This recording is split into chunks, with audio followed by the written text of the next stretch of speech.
Good evening everyone. मैं doctor Swati Sharma English सूत्रा में आप सभी का स्वागत करती हूँ।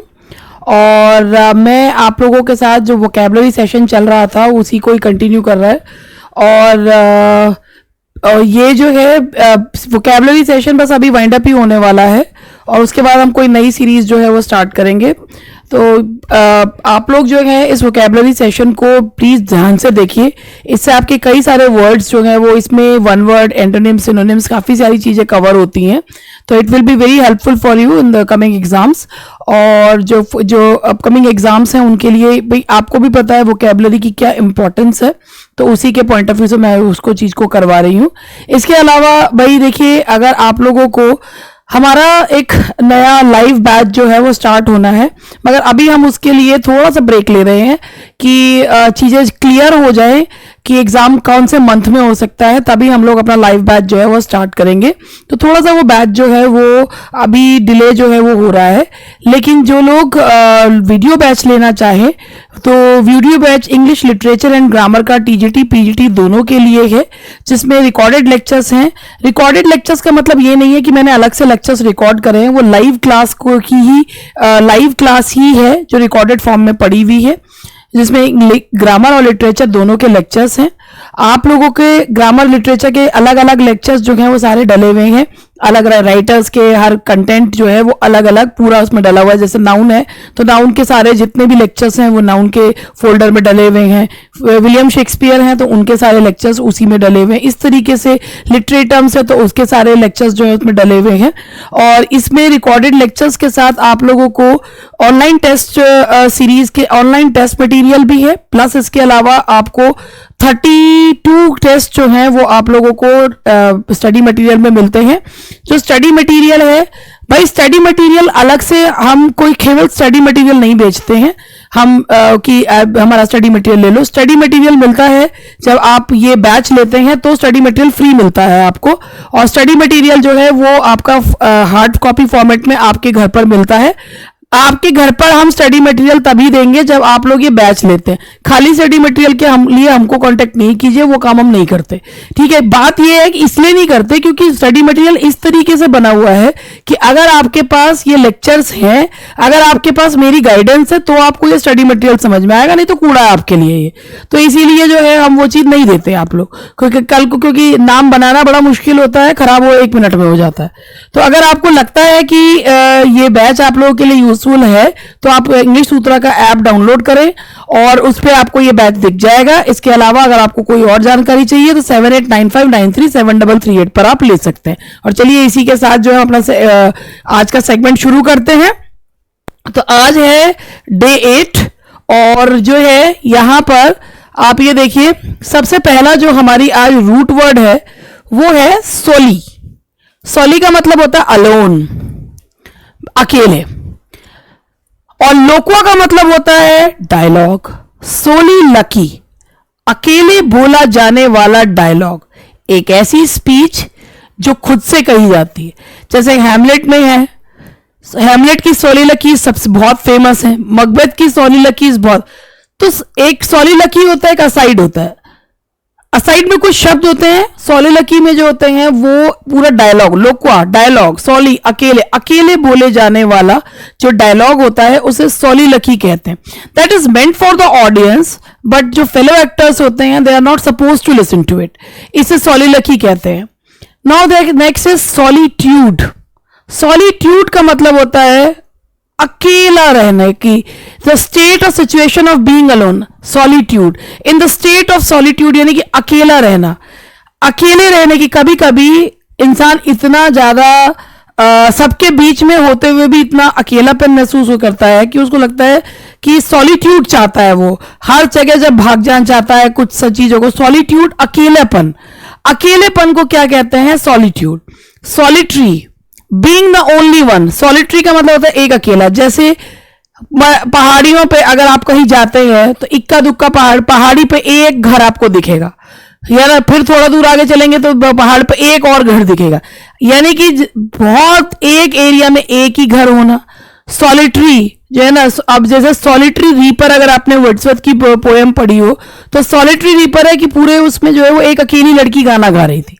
तो सॉलिटरी मतलब होता है बीइंग द ओनली वन, एकमात्र, उसे क्या कहते हैं? सॉलिटरी। सोलो, एनी एक्टिविटी जो अकेले जो है की जाती है, जो सोलो कहा जाता है, जैसे अकेले गाना गाना, अकेले स्पीच देना, तो उसे क्या कहते हैं? सोलो।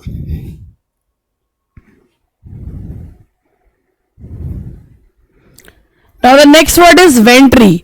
वेंट्री का मतलब होता है, उसे मैंने आपको बताया था, स्टमक। वेंट्री मीन्स होता है स्टमक के लिए यूज करते हैं, स्टमक के लिए यूज करते हैं। लोकुआ मीन्स होता है डायलॉग, इस्ट मतलब करने वाला, बोलने वाला, और वेंट्री मतलब पेट से, यानी कि पेट से डायलॉग निकालने वाला, पेट से बोलने वाला। वेंट्री लोक्विस्ट वो होते हैं जो पपेट उनके हाथ में होती है, वो पेट से आवाज निकालते हैं, उनके होंठ नहीं हिलते मगर पपेट बोलती हुई दिखाई देती है। तो वेंट्रीलोक्विस्ट जो पेट से बोलते हैं उन्हें वेंट्रीलोक्विस्ट कहा जाता है, पपेट के माध्यम से बोलते हैं। वेंट्रल, वेंट्रल का मतलब होता है एब्डोमिनल, यानी कि रिलेटेड टू योर स्टमक, पेट संबंधी, एब्डोमिनल, दैट इज वेंट्रल। कन, कन का मतलब होता है टुगेदर। कन्फर्मिटी जो वर्ड है इसका मतलब होता है कि किसी चीज के अकॉर्डेंस में होना, किसी चीज से के अनुसार होना। जैसे अगर आज के समय में आप लोगों ने देखा होगा कि जो टीनेजर्स हैं वो रिप्ड जीन्स पहनते हैं, तो that is conformity to the group, कि वो उस ग्रुप के हिसाब से कन्फर्मिटी। अगर टीनेजर्स जो हैं वही वो ripped jeans, ripped T shirts वो पहनते हैं, तो that is conformity to their group, वो अपने ग्रुप के हिसाब से बिहेवियर करते हैं। जो टीनेजर्स जैसी जीन्स पहन रखी है वही रिप्ड, मतलब कई बार जीन्स इतनी रिप्ड होती है कि पता नहीं चलता कि जीन्स में कपड़ा है या नहीं है।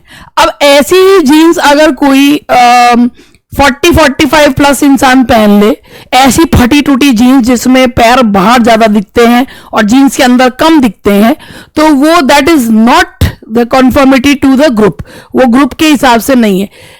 जैसे फ्यूनरल में अगर कोई जाए और चटकीले भटकीले भड़कीले कपड़े पहन के जाए, तो that is not conformity to the, वो मुझे अपीयरेंस में वो कन्फर्मिटी नहीं है। तो किसी ग्रुप के अपीयरेंस में, बिहेवियर में जब ग्रुप के हिसाब से बिहेव करते हैं तो उसे कन्फर्मिटी कहते हैं। ठीक है, ग्रुप के हिसाब से सामंजस्य होना, ग्रुप के हिसाब से बिहेवियर करना, दैट इज कन्फर्मिटी। अब नेक्स्ट इज कॉन्ग्रुइटी।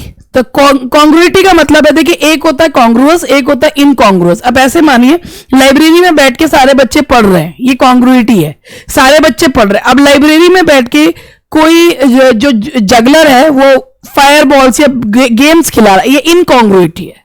कॉन्ग्रुइटी का मतलब होता है जब सारे मिलकर एक ही काम करते हैं, दैट इज कॉन्ग्रुइटी। यानी कि अगर लाइब्रेरी में बैठे हैं, सब बैठ के पढ़ रहे हैं, दैट इज कॉन्ग्रुइटी। लाइब्रेरी में बैठ के एक व्यक्ति जो है वो बॉल्स का खेल दिखा रहा है, ये इनकॉन्ग्रुइटी है। तो कॉन्ग्रुइटी मतलब जब सब लोग मिलकर एक से ही कहते हैं, एक बात पर सहमत होना, उसे कॉन्ग्रुइटी कहा जाता है। Consonance, the property of sounding harmonies. Consonance का मतलब होता है कि हार्मोनियस होना, यानी कि सामंजस्यपूर्ण होना, दैट इज कॉन्सोनेंस। कॉन्सोनेंस मतलब सामंजस्यपूर्ण होने का, कोई भी चीज जो सभी चीजें एक समान सही दिशा में लगी हुई हो, दैट इज कॉन्सोनेंस। कॉन्कॉर्ड, तो कॉन्कॉर्ड का मतलब होता है, कॉन्कॉर्ड का मतलब होता है साथ साथ चलना, सामंजस्य में होना, दैट्स कॉन्कॉर्ड। डिस्कॉर्ड का मतलब होता है, इसका ऑपोजिट है बिगड़ जाना। कॉन्कॉर्ड का मतलब होता है सब साथ में चलना, दैट्स कॉन्कॉर्ड। कंसेंसस, कंसेंसस का मतलब होता है सर्वसम्मति, सभी लोग जिस बात पर सहमति दिखाएं, that is consensus. Agreement in the, जब किसी मीटिंग में निर्णय लिया जाए, कंसेंसस डिसीजन, यानी कि सर्वसम्मति से लिया गया decision, that is consensus.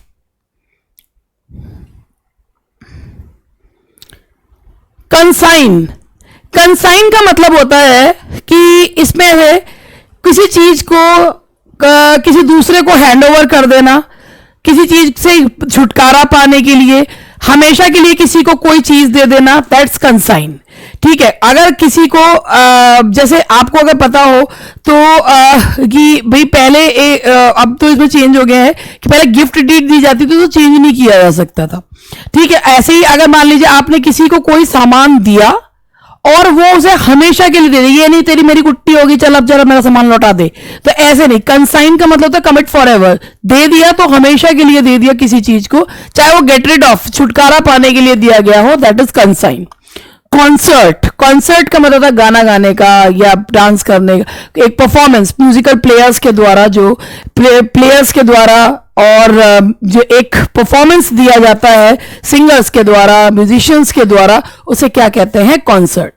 Consolidate, consolidate का मतलब होता है सारे चार्जेस जोड़कर, bring together into a single whole a system, form into a solid. ये दो मीनिंग है, एक तो होता है कठोर कंसोलिडेट, कॉन्सोलिडेट इकट्ठा करना यानी कि फॉर्म में हार्ड करना, उसे कंसोलिडेट। एक होता है सारे सभी एक मुश्त जो है वो चार्जेस लगाना, उसे भी कंसोलिडेट करना कहते हैं। कंटिजियस का मतलब होता है एडजस्टेंट यानी कि नेक्स्ट, एक ही बॉर्डर से लगे हुए टच करते हुए नेक्स्ट, ये एडजस्टेंट को सामने को क्या बोला जाता है? That is कंटिजियस। सोमनस, ये वर्ड है सोमनस यानी कि नींद। सोमनोलेंट, स्लीपी, जो हर समय जो है वो ऊँघते ही रहते हैं। जो सोमनोलेंट का मतलब होता है जो स्लीपी, हर समय जिनकी आंखें मूंदी ही रहती हैं, पढ़ रहे हैं तो नींद आ रही है, कि मतलब किताबों में तो नशा होता है, खोलते ही सोमनोलेंट हो जाते हैं कि आंखें झुकने लग जाती हैं। अब सोमनिया के आगे इन लगा दो यानी कि नींद ना आने की बीमारी। इनेबिलिटी टू फॉल अस्लीप, नींद ना आने की बीमारी।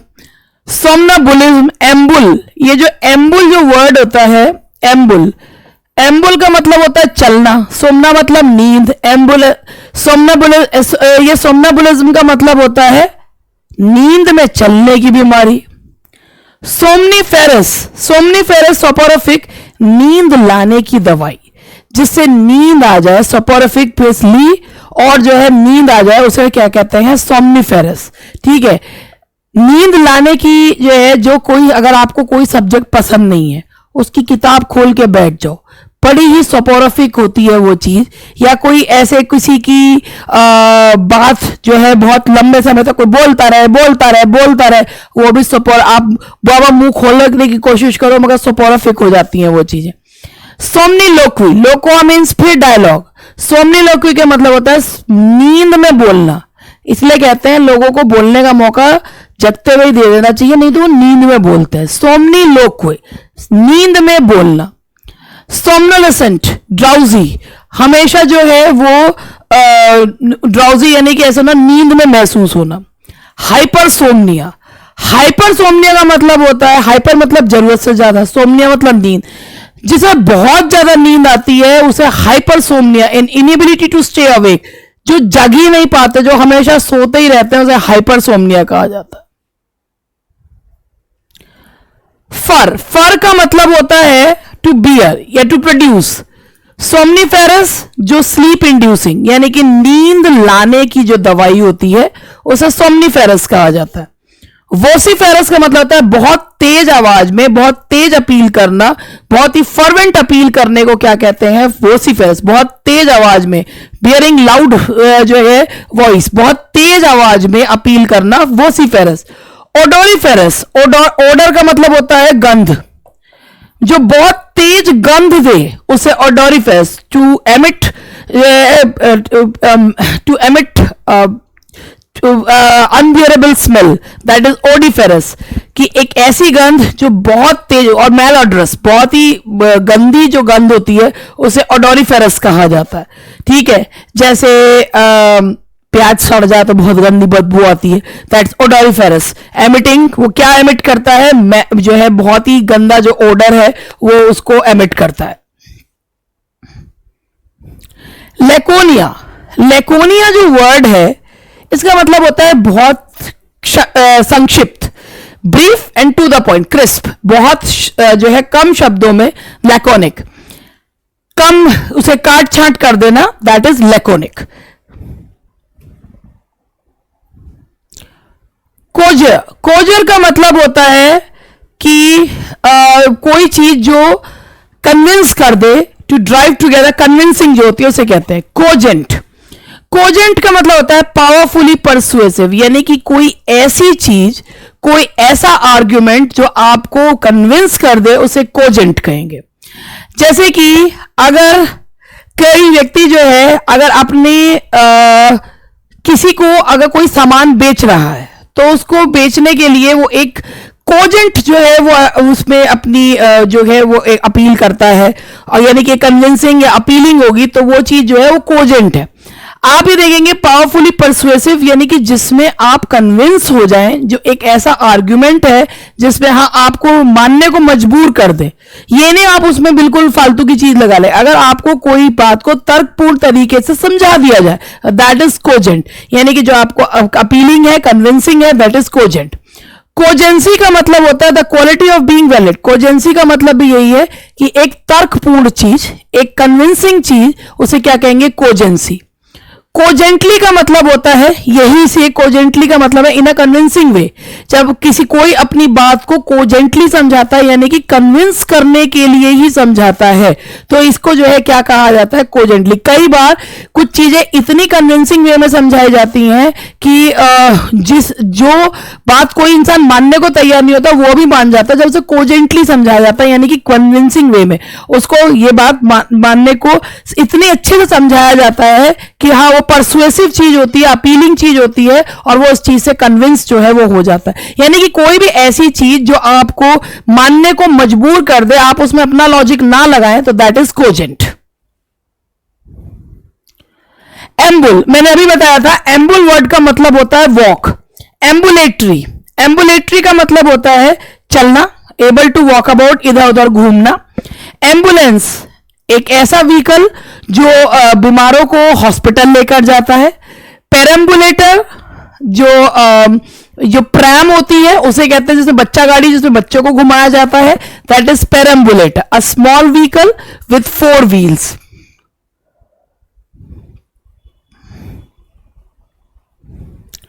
ये एक वर्ड है मार्टिनेट। मार्टिनेट का मतलब होता है एक ऐसा व्यक्ति जो नियम एंड कानून को बहुत ज्यादा मानता हो, हद से ज्यादा डिसिप्लिन्ड हो। आप ऐसा सोचिए कि अगर आप कबूतरों को दाना दे रहे हैं और कबूतरों को भी लाइन से बिठा रहे, पहले कबूतर नंबर 1 तुम आओगे, फिर कबूतर नंबर 2 तुम आओ, कबूतर बीची साहब, ऐसे करके दाना चुगने आ रहे हो। भाई जो इतने डिसिप्लिन्ड हो कि कबूतरों तक को डिसिप्लिन में ला दें, तो उन्हें मार्टिनेट कहा जाता है। मार्टिनेट का मतलब होता है जो बहुत ज्यादा सख्त डिसिप्लिनेरियन होते हैं, they are known as martinet. Actually ये जो टर्म है, ये फ्रांस के ये according to the name of the inspector general of infantry, France के लुई 14 के राज में एक जो है ये एक जनरल थे, और इनके नाम पर ही ये वर्ड मार्टिनेट पड़ा, क्योंकि ही वॉज स्ट्रिक्ट डिसिप्लिनेरियन। उन्हीं के नाम पर ये मार्टिनेट है, यानी कि एक बहुत ही ज्यादा अनुशासन प्रिय व्यक्ति, जो अनुशासन के लिए किसी भी हद तक चला जाए, उसे क्या कहते हैं? मार्टिनेट।